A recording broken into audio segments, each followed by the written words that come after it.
B'Shvat is upon us, and we talk about being the new year for the trees.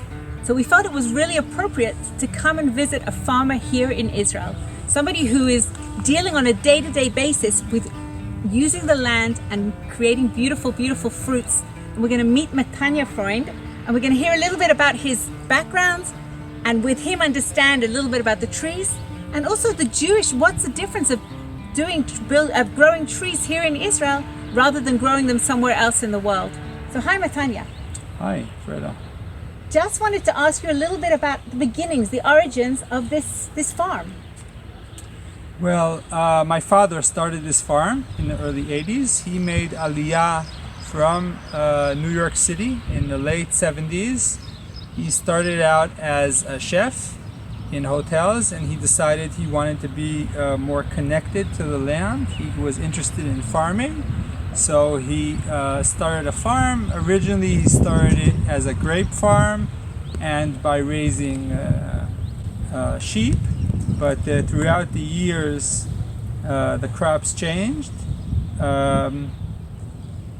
Around 10 years ago, he got an offer for a very interesting job in agricultural research, and he decided to take it as a manager of a research division, and that was a very good opportunity for me to pursue my lines of interest in this farm. So I've been here full-time for the last 10 years. I've actually been working on the farm probably from the second or third grade, sometimes on a daily basis, but it was never my full... Instead of school? Sometimes instead of school. Okay. Maybe if you ask my parents, they would say more time at work than at school, but yes. So you've taken the farm to a whole new level. What do you grow here? What is your passion? So what I've been interested in is berries, and today this is a full berry farm. We grow here blueberries, raspberries, and blackberries. We have varieties that were brought here from the United States and from Italy, and what we're really trying to do is we have plants that are supposed to grow on the much more northern side of the globe, and as Israel is in a much warmer area, we've been working on creating the conditions so these plants can grow and produce the way they should in the desert. So this is a desert berry farm. So what are your main challenges on a day-to-day basis when you say that they're in a different environment? What does that mean?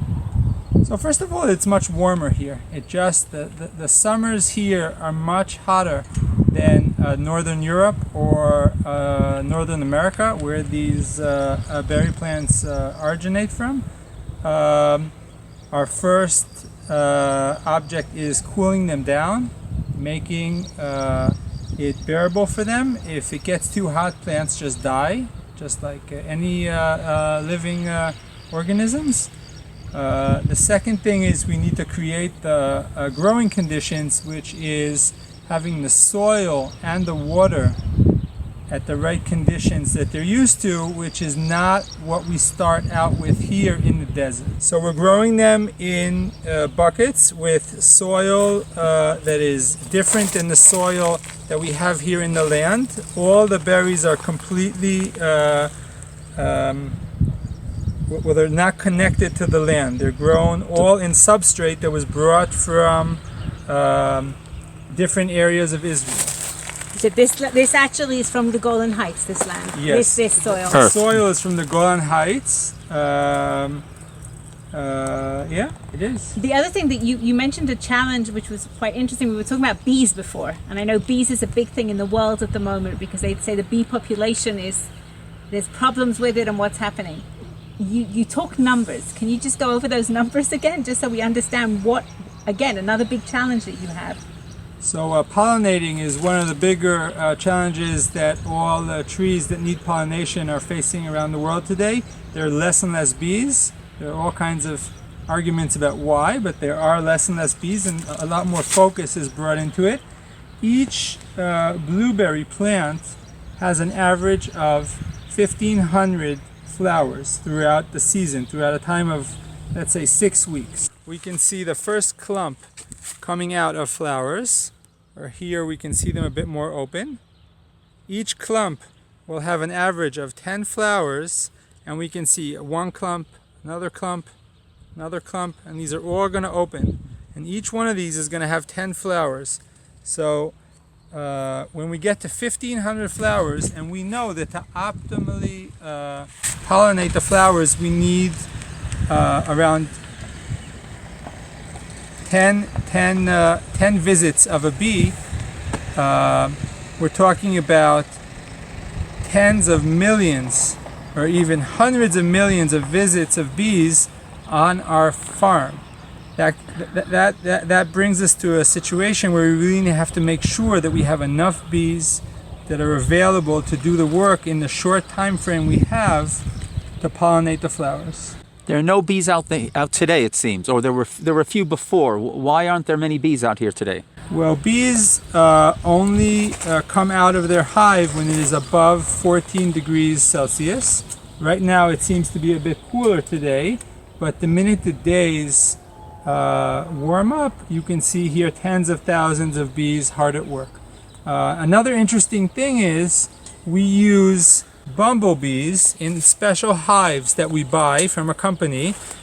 Bumblebees are able to work at cooler temperatures. So if we need to pollinate while it's not warm enough outside for the season, we can bring from the outside hives that we buy with bumblebees that will do the job where regular honeybees are not able to. Matanya, you mentioned you have different sorts of berries, and berries are very popular in England. You talked about raspberries and you talked about blackberries, and these are blueberries. But you said there's a difference between the plants, that blueberries have a unique, they're considered trees rather than bushes.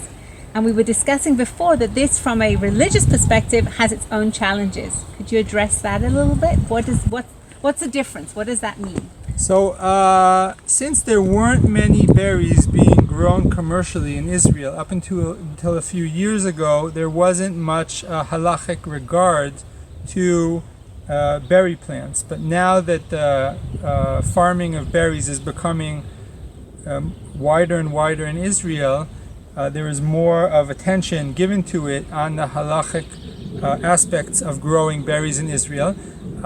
Trumot u'masrot, putting aside a certain amount of the crops for the workers, for the Kohanim and the Levim working in Bet HaMikdash, is something we do here on a daily basis. We have a mashgiach kashrut. A mashgiach means a shomer. A shomer who comes here. Who is appointed by the rabbinical council of the area, and he comes every day when we're done picking. He takes more than 1% of the crop, and that is put aside as well. Today it is acted more as a memory to the goods that used to be put aside for the workers in Bet HaMikdash. The second aspect is in blueberries, that today blueberries are considered trees by the halacha. It's an amazing phenomenon that actually the rabbis had to sit down and think, is a blueberry a tree or is it a plant? Because there's ramifications from a halachic perspective. Yes, and it's a very big issue that's been talked about in the last few years. The halachic decision today is that it is a tree, and it does need to wait until the 4th year before you can enjoy its fruit. A lot of different questions are rising because blueberries are not classic trees, and they don't act like the classic trees we know here or in general, and there are all kinds of changes being made in what needs to be done to keep halacha with blueberries, and we're really at a level that every year there's a bit of a debate about it, and sometimes things are changing. You need to cut down branches coming out of the side, and another year they'll say maybe you don't have to do that. There's just a work in progress, ongoing debate, yes, between the rabbis about this, and it's actually very interesting. If people from England want to taste your berries, they can get them in England? Well, if people from England want to taste the berries, they're probably going to have to come to Israel. Are they in all the supermarkets here in Israel? I don't know if in all of the supermarkets, but they are in supermarkets. There also are other farmers, and if 10 years ago you really could not find berries in supermarkets around Israel, it's becoming more widely spread. I'd say that in most big supermarkets today you can find blueberries. Fresh blueberries. Fresh, I'm talking only fresh. I'm not talking about anything frozen. You said you were in the top 3 growers of blueberries in the country at the moment. Well, this is probably one of the top 3 biggest berry farms. If I take together all the berries we have, not just the blueberries. But yes, I think this is a pretty big farm. How many trees do you have here that we're looking We at? have just over 5,000 blueberry plants. That all of them came over from America, or you've started here? No, the mother plants came over from the United States, and they were propagated in a nursery up in the Galilee, in a nursery called the May Ami Nursery, which decided that they were going to specialize in berry plants. We also have, going over to raspberries, we probably have around 7,000 or 8,000 raspberry plants, and we have probably a similar number of blackberry plants. So all in all, I'd say we're between 20 and 30,000 berry plants on this farm. Okay. And your satisfaction of working as a farmer? Well, I really do love working as a farmer. There are so many different aspects in the job of working in farming. There is a lot of technology involved. There's a lot of innovation. I deal with biology and I deal with chemistry. I'm dealing with construction. I'm dealing with managing an active farm with dozens of workers sometimes. I'm doing all of this 2 or 3 minutes away from my house. With the little children. With little children. My kids come here during the day and sometimes will join me for an hour or 2 of work.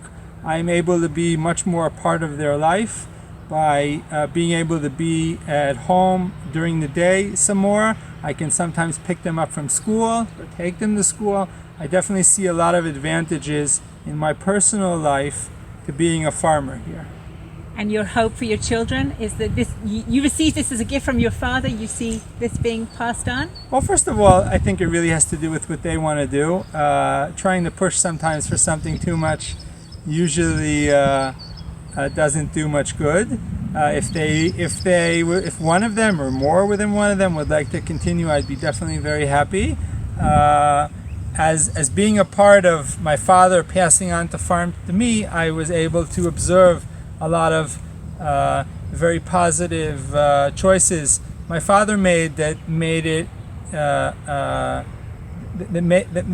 something that was able to happen in a good way. It was done, I think, in a very healthy way, and it not just that the farm was able to go down to the next generation, but it was also done in a peaceful way, and it was also done in a smart way that also would make sure that it would work.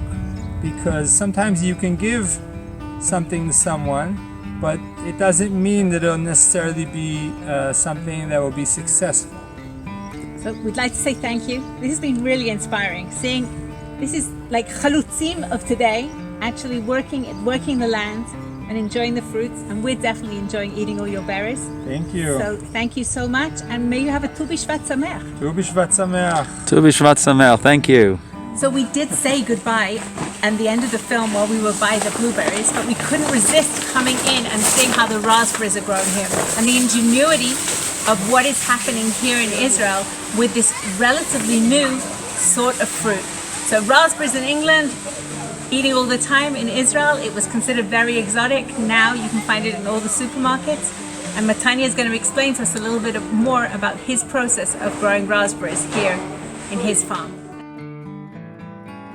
Okay, so we're in a smart greenhouse for growing raspberries in the desert.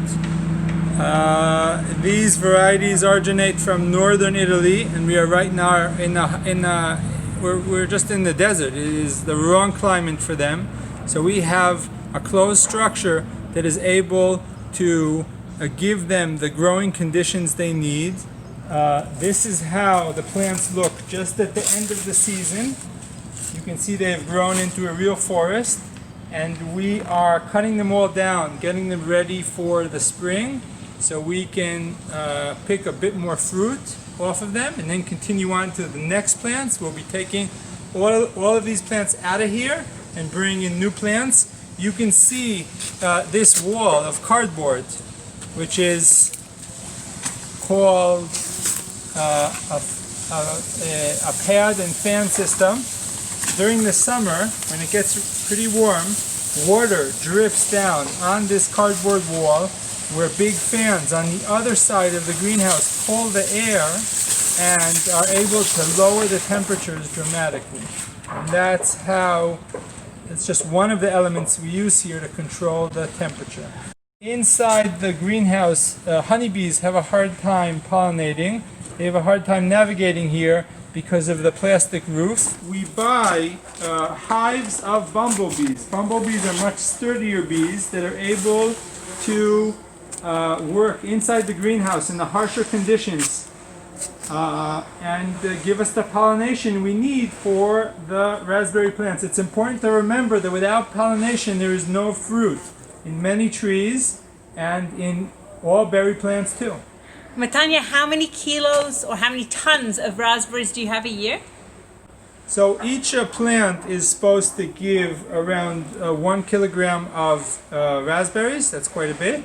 And in this structure we have 7,000 plants.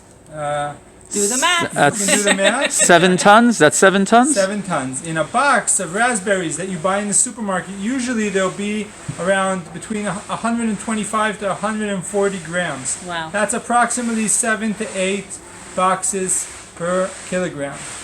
All right. Now, just also, can you remember the difference between the blueberry trees and this plant when it comes to the prohibition of the orla, of the Torah prohibition of using the fruit for the first 3 years? Does this apply to raspberries? So it does not. This is a plant that this plant here that we're seeing was planted in February. It's pretty much, we're now in January, the year after, and it's getting very close to the end of its cycle. We will be throwing this plant away in the next 2 to 3 months, and after that continuing on to a new plant. And that demonstrates how this is more of a bushy plant than a tree. And therefore these laws of orla don't apply. Exactly, it doesn't have the orla rules applied to it.